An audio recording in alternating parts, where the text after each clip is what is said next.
The United States has cautioned Canada against backing out of its purchase of American-made F-35 fighter jets, warning it of potential fallout if the deal is scrapped. And this comes as Ottawa's review of the multi-billion-dollar agreement is expected to reach a final decision by September 22nd. Imagine a small northern country challenges the world's most powerful military powers and wins, not with money, not with political pressure, but with intelligence, engineering courage, and belief in its own strength. This story is not about giants like the US, China, or Russia. This is the story of Sweden, the Gripen fighter jet, which called into question the very meaning of advanced technology and made Canada think about what independence really means. In fact, Canada's Defence Minister has promised that the review will be made public, after which it will be forwarded to the Prime Minister, Mark Carney, for the final decision. According to reports, US officials have warned Ottawa that walking away from the F-35 program could come at a steep price.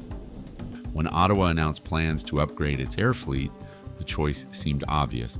The American F-35 is a shining symbol of cutting-edge technology, the result of a multi-billion-dollar program and the pride of Lockheed Martin. It was advertised as the aircraft of the future, invisible to radar, controlled by artificial intelligence, capable of seeing the enemy before the enemy sees it. It seemed that choosing the U.S. was a choice for progress, alliance, and security. But beneath the glossy surface lay another truth: dependence, political pressure, and a price tag that far exceeded the budget. While Washington was persuading its allies to remain in line, something completely different was happening in the quiet hangars of the Swedish company Saab. There were no billion-dollar contracts, no promotional videos with futuristic visuals, and there was only a team of engineers determined to prove that in an era of giants. In fact, earlier in May, the U.S. ambassador to Canada cautioned that a decision not to buy the F-35 could threaten the joint U.S.-Canada NORAD alliance, which he said relies on both countries flying the same American-made aircraft. Last month, the Canadian military reportedly recommended sticking with its proposed purchase of 88 U.S.-built F-35 jets. It is possible to win not with force, but with intellect. Thus, the Gripen was born, an aircraft that does not try to be the most expensive, but strives to be the most intelligent. And when the world had grown accustomed to considering it second-rate, a moment came that changed everything. During NATO exercises among the flagships of the air fleets, the F-35, Typhoon, and Rafale, the Swedish fighter did what no one expected. It didn't disappear from the radars. It played with them. It didn't hide. It confused the enemy by creating false signals, causing the missiles to lose their target. The pilots who encountered it said they were fighting a ghost. The Gripen didn't just maneuver, it thought. That's when the talk began that made Washington uncomfortable. What if the modest Swedish aircraft is actually better suited to countries like Canada, huge in territory but dependent on foreign technology? What if real power lies not in the number of zeros on a check, but in the ability to be free from foreign control? The Canadian Prime Minister, meanwhile, ordered a review of the purchase following threats against Canadian sovereignty by U.S. President Donald Trump. The U.S.-Canada ties have taken a hit under Donald Trump's administration, with escalating economic tensions and provocative proposals, including the push for the country to become the 51st U.S. state. Today, with Canada having already signed a contract to purchase the F-35, more and more voices are asking, have we made a mistake? As the Swedish Gripen becomes increasingly successful on the world market, this question is particularly acute for Ottawa. After all, this is not just about aircraft. It is about who controls the future of the country. This story is not about metal and engines. It is a story about philosophy, about freedom of choice, and about how one small nation reminded the whole world that independence cannot be bought. It can only be built. And perhaps this is Sweden's main weapon, which has proven to be more dangerous than any fighter jet. Canada has long been one of the United States' most loyal allies, especially in defense matters. But by the early 20s, it had become clear that its Navy was hopelessly outdated. The CF-18 fighter jets, once considered the pride of the Canadian Air Force. In a positive and very important development earlier this month, just a few weeks ago, the United States reaffirmed a core commitment to our free trade agreement, CUSMA, by reinforcing that those Canadian exports to the United States that are compliant with that agreement, that are compliant with CUSMA, will not be subject to U.S. IEEPA tariffs. Now looked like museum pieces. Each flight required more and more maintenance. Parts had to be sourced on the secondary market, and the number of airworthy aircraft was decreasing every month. Alarming reports began to emerge from within the Department of Defense. A country with the second largest territory in the world was effectively unable to control its own skies. The problem was compounded by politics. The U.S. was actively promoting its F-35 Lightning II, an aircraft that was touted as the embodiment of a technological revolution. Dozens of countries had already signed contracts, and America made it clear that allies who chose a different path risked being left out of the common NATO standard. Washington talked about compatibility and a single data exchange system. But behind these words was a simple idea: control. On November 4th, our government will table the first federal budget, our first federal budget. And that'll be our plan to protect our communities, our borders, our way of life. Our plan to build a stronger economy where everyone has a chance to get ahead. And our plan to empower Canadians with new opportunities, better careers, and a lower cost of living. Central to those missions, the F-35 was sold not as a product, but as an instrument of strategic influence. When Ottawa began to discuss the possibility of choosing an alternative, the pressure intensified. Several influential American senators publicly stated that rejecting the F-35 would be perceived as a lack of trust in the partnership. Articles appeared in the press about the Russian threat in the Arctic and the need for a united defense front, while U.S.-funded Canadian think tanks issued reports calling the F-35 the only logical choice. But behind closed doors, things were not so clear-cut. The government's financial inspector warned that the procurement program could exceed the budget by more than $20 billion. The auditor emphasized that the F-35's operating costs were unpredictable, maintenance was impossible without American software access, and each updated module required Pentagon approval. Meanwhile, the public increasingly asked, should a country known for its engineering traditions and aircraft, such as the Avro Arrow, now depend on foreign technology? in fact, the average U.S. tariff rate on the world has jumped from just over 2% at the end of last year to almost 16%, 8 times higher. 16% currently. Against the backdrop of growing discontent in Parliament, debates began about possible alternatives. Among the candidates was the Swedish Saab Gripen E fighter jet. It was discussed with restraint, almost dismissively, calling it a budget option. But behind this modesty lay something more. In Sweden, where the defense industry has always been based on the principle of independence, it has long been understood that it is impossible to compete with giants in terms of investment, but it is possible to win in terms of efficiency. Really build on that relationship, and I think that's why the outcome this week was a positive one. Well, we know that no deal has been struck. We know that negotiations are going ahead in the right direction. Saab, a company with a history dating back to the middle of the last century, created an aircraft that was not just meant to fly, but to survive in the most difficult conditions. The Gripen became the quintessence of Swedish engineering philosophy: smart, not loud.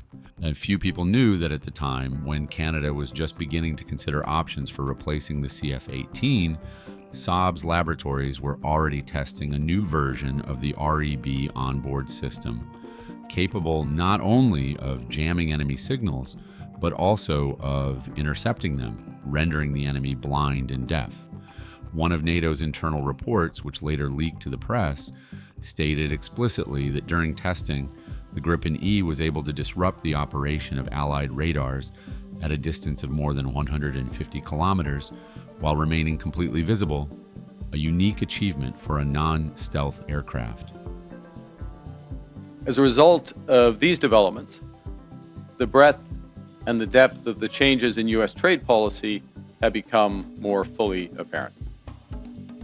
While Ottawa hesitated, Sweden was already demonstrating its philosophy of practical independence to the world. The Gripen was designed for operation in extreme conditions, on snow-covered runways, in dense forests, where any other equipment would require special bases and dozens of technicians. Swedish engineers essentially designed a machine that could be serviced by ordinary soldiers armed with wrenches rather than teams of Pentagon programmers. Canada, with its vast Arctic expanses and northern airfields where temperatures drop below 40. This new U.S. trade policy has several motivations: to raise tariff revenues, to protect strategic industries, to encourage foreign investment in the United States, and to change trade and non-trade policy in U.S. partners. Was a perfect fit for this concept. That is why Saab's proposal seemed not just technological, but philosophical. The Gripen E promised the country something that the F-35 could not control. Not only over the skies, but also over decisions. Every update, every code, every detail remained the property of the operator. Canada could independently modify, adapt, and develop the system to suit its own needs. But politics intervened again. Unofficial sources revealed that during the negotiations, U.S. representatives warned Canadian diplomats about possible consequences for strategic cooperation if Ottawa chose the Swedish model. It was not a direct threat, but everyone understood the subtext. According to Washington, NATO had to remain technologically unified, which meant dependent on American systems. And to these ends, the United States has announced a series of trade actions. Those began at the start of this year with the so-called IEEPA tariffs against Canada and Mexico based on U.S. concerns about the border and fentanyl trafficking. At that moment, real ideological differences began to emerge in the Canadian Parliament. Some argued that the alliance with the U.S. was a guarantee of stability and security, while others saw it as a threat to sovereignty. Among the military, there was a growing feeling that the choice of the F-35 was not a strategic decision, but a political concession. One former Air Force commander admitted in a private conversation, "We are not buying aircraft, but restrictions." Against the backdrop of these disputes, the Gripen gradually transformed from an exotic option into a symbol of lost independence. The media began to publish articles about the Swedish defense model, in which every detail from software to weapons was developed within the country. I spoke to Governor Trudeau on numerous occasions, and we'll see what happens, but it just sets up so good for them. Look, the people would pay much less tax than they're paying right now. They'd have perfect military protection. Despite its neutrality, Sweden had spent decades building a defense system based on the idea that survival was only possible by relying on itself. And this principle seemed ideal for Canada, a country whose geography dictates the need for autonomy. By the time the decision was finally made, many experts were already calling the Gripen the aircraft that Canada missed out on. But in Sweden itself, they saw it differently. For Saab, losing the tender was not the end, but the beginning of a new era. The company invested millions of euros in further research, modernized its onboard artificial intelligence system, and brought the accuracy of its radar data processing to a level unattainable even for the F-35. Those trade deals with other countries also have limited or no relief from those sectoral tariffs in those strategic industries such as steel and autos. They include substantial commitments by the U.S. trade partners for investments in the United States and significant unilateral trade liberalization measures. In closed tests in 2023, the Swedish fighter managed to detect and classify the electronic signature of an invisible fifth-generation aircraft and then disappear from its field of view, forcing the enemy's onboard computer to lock onto a false target. For Canada, it all seemed like a twist of fate. In its quest to buy the most modern, the country had effectively relinquished its own control. Every software update, every new feature now depended on the decisions of another capital. Gripen, on the other hand, remained an example of freedom in action. And although it seemed like a minor detail at the time the contract was signed, it was precisely this detail that later became a source of growing doubts. Specifically, under the new U.S. approach, countries must now buy access to the world's largest economy through a combination of tariffs, investments, unilateral trade liberalization, and policy changes in their home markets. The story of Gripen and the F-35 is not just a story about aircraft. It is a clash of two worldviews, dependence and independence. America offered alliance and standardization. Sweden offered flexibility, ideality, and control. And while politicians argued about which path was the right one, a question was already hanging in the air that proved painful for Canada. Can you call yourself an independent country if your fighter jet is controlled by a foreign server? This dilemma remains to this day. Gripen continues to gain popularity in Europe, Asia, and South America, proving that strength is not always measured in billions. And Canada, despite the signed contract, remains at the center of discussions. As a country that could have chosen independence, but chose predictability. And perhaps this is where the real lesson of the whole story lies. Sometimes the boldest decision is not to follow the powerful, but to trust in your own capabilities. As Canada's choice of a new fighter jet approached its final stage, the situation turned from a technical issue into a political drama with elements of geopolitical blackmail. Those were quickly followed by reciprocal tariffs on every U.S. trade partner and very high sectoral tariffs applied globally on strategic industries, including steel, aluminum, autos, and copper.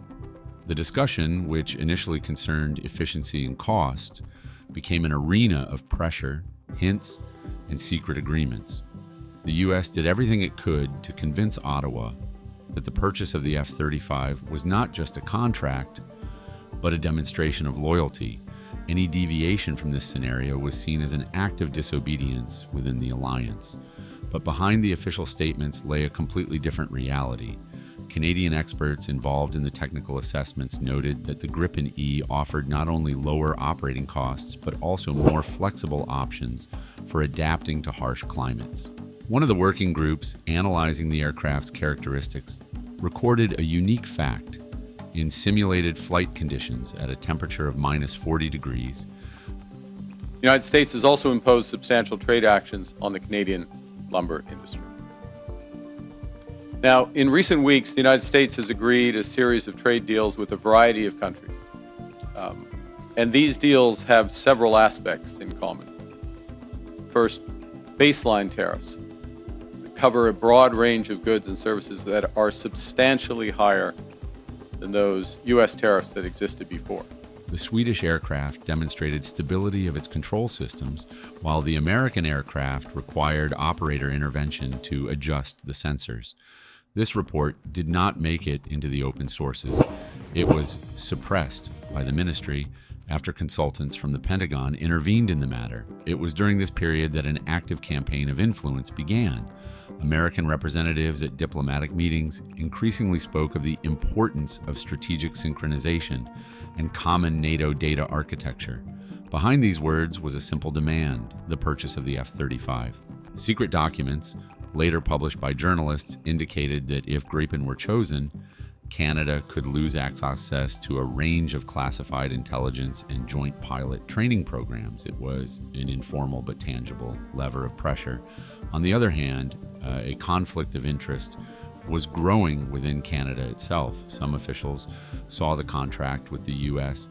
as a guarantee of political stability, while others saw it as a trap of dependence. As in previous trade disputes, Canada has implemented a series of retaliatory tariffs.